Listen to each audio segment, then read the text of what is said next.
Iran যুদ্ধ করছে বুক চেতিয়ে। কৌশলগতভাবে ইরানের সঙ্গে রাশিয়া চীন থাকলেও প্রশ্ন সবার, তুরস্ক কেন নেই? মূলত রাশিয়া চীন থেকে তুরস্ক বেশি করে চায় এই যুদ্ধে ইরান জিতে যাক। তাহলে প্রশ্ন, তারা কেন সাথে নেই কিংবা সাহায্য করছে না, যুদ্ধাস্ত্র দিয়ে কিংবা কৌশলগতভাবে? মূলত আমরা অনেকেই জানি তুরস্ক ন্যাটোর সদস্য দেশ এবং আমেরিকার সঙ্গে তাল মিলিয়ে চলায় ইউরোপে তুরস্ককে সাপোর্ট করে।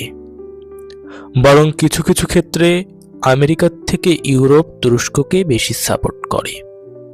বেশ ভালো, তাই না? কোন এক মুসলিম দেশকে তো ইউরোপ সাপোর্ট করে। তুরস্কের সাহায্য করার সক্ষমতা খুবই ক্ষীণ।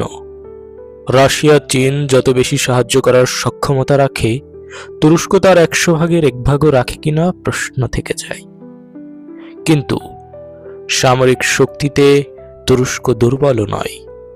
তুরস্কর রয়েছে অত্যাধুনিক সব ড্রোন, তুরস্কর রয়েছে সব আধুনিক প্রযুক্তি। কিন্তু তুরস্কের কূটনৈতিক পাওয়ার অন্য দেশের তুলনায় আকাশ সম বেশি। তুরস্ককে বলা হয় ইউরেনেশিয়া। কেন জানেন? তারা ইউরোপ ও এশিয়ার মাঝামাঝি অবস্থান করছে। কৌশলগতভাবে তারা এশিয়া ও ইউরোপে অবস্থানরত। খুব গুরুত্বপূর্ণ স্থানে তাদের অবস্থান। আপনি হয়তো জানেন না, তুরস্ক আমেরিকার রক্তচক্ষুকে ভয় পায় না। রাশিয়ার S-400 ক্রয় করেছিল আমেরিকার নিষেধাজ্ঞার পরেও। এমনকি এটা ক্রয় করার পরে তাদের 5ম প্রজন্মের যুদ্ধবিমান তৈরি থেকে বাদ দেওয়া হয়। তাদের সম্ভাবনা ছিল 5ম প্রজন্মের যুদ্ধবিমানের মালিক হওয়ার, কিন্তু তারা বেছে নিল রাশিয়ার প্রতিরক্ষা ব্যবস্থা S-400। আমেরিকা একের পর এক নিষেধাজ্ঞা আরোপ করলেও তুরস্ককে থামাতে পারেনি। তারা রাশিয়ার থেকে S-400 ক্রয় করেই নেয়। তারপরেও আমেরিকা তুরস্ককে একটু চাপে ফেলতে পারেনি। তুরস্ক ইউরোপের শক্তি নিয়ে চলে। চীন বা অন্য দেশের সঙ্গে আমেরিকার যুদ্ধ লাগলে ইউরোপ নিঃসন্দেহে তুরস্ককে সাপোর্ট করে, চোখ বন্ধ করে।